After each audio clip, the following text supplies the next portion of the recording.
Don't worry, I won't just put that over there. Just talk to you today, though. Just talk to you today. And it is coming up in a couple of weeks. And we'll tell you as soon as we know.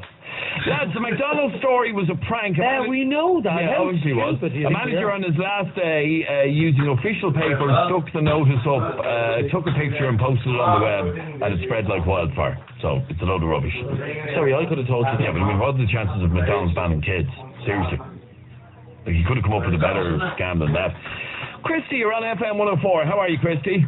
Hello, how's it going? Grand, thanks, Christy. Now, what's up? What do you want to get off your chest? Well, what it is I live in Knockmore in Tala, and last night I was in bed and the guard knocked on the door. It was a band guard, and she said to me, "Are any kids in the front of the house?" And I said, "Yeah." And she said, "Can you move them to the back of the house because we've had a call here about a bomb scare. There's a pipe bomb under a car." And it was up half the night, and there was a controlled explosion. It was a very loud bang as well. Do you know what I mean? No, we actually got a text in about it last night, yeah. Yeah, you got a text in, did you? We did, yeah. Well, anyway, so today I was listening on the radio, I was reading the newspapers and everything else, right, and I just can't find anything about it anywhere. There's nothing about it, and I'm just thinking, like, this is a controlled explosion. This is like a bomb under someone's car. Like, is there some sort of media blackout or like, you know what I mean? Apparently. No, but in fairness, there's controlled explosions happening every night of the week now, isn't there? Well, not every day. Now, a controlled explosion, by the way, Christy, can be carried out even if it's just a suspicious package with nothing actually in it. Do you understand what I mean? Yeah, right. It doesn't necessarily mean it was a bomb. Exactly, yeah, you are true there. But I kind of think that is like you know, a very serious thing, you know what I mean? Because if it was, because there's been like implications of drugs and stuff like that, you know what I mean? Like, and you know, if one of those was real and you know, it went off and injured some kids, then what would we be discussing now? Like, you know? And were you kicked out of your house last night? No, they asked us to move away from the front bedrooms and move all the kids into the back of the house. Jesus. So, yeah. And how many houses roughly would have been affected by that? Oh God, I mean, there's quite a few now on this road, but like the bomb squad came in and the guard was shouting that everyone switch off your phones and get into your houses and get away from the windows. And this fella comes out in a big suit, and they lifted up this, took two of them to put this jacket on him.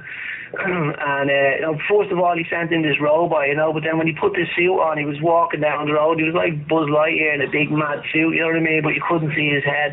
And that's a character from Toy Story. I know who Buzz Lightyear is, yeah. Buzz Lightyear. But anyway, what I would say on that, Christy, is that there's quite a high probability that if that wasn't reported in the news today, there's quite a high probability that it was a hoax and it was a controlled explosion controlled explosion on a suspicious package, but that's all it was, and it turned out to be a hoax.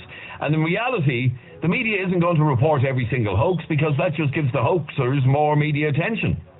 Do you understand what I mean? That's true, yeah, but apparently it's happening up here in Kilmartin quite a lot because it's in the papers there. I'm sure it was in last week's Echo, you know, about another one. But my point being that the Gardaí are probably very reluctant. If it was a hoax, they're probably very reluctant to give the hoaxers any publicity. Well, surely it's a serious offence to do a hoax. It is, of course. Oh, yeah. It is, yeah. Doing forensically then to catch these people so they're not wasting their time and their money because there's a recession on, you know? No, I would agree with everything you're saying, but I think it's a fine balancing act between the whoever was involved in this hoax, or maybe, I don't know the circumstances behind it, but to stop them waking up the next morning and hearing themselves being mentioned on the radio, do you know what I mean? That's just... No, but you know, can you imagine my fright, like, if I see Buzz Lightyear walking down the road, like, towards the car with a big stick, you know what I mean? No, I do understand the fear it would have created, but I'm assuming, maybe I'm wrong to be assuming, but I'm assuming because it didn't receive any media attention that it was a hoax, and that's the reason that it didn't go to the media.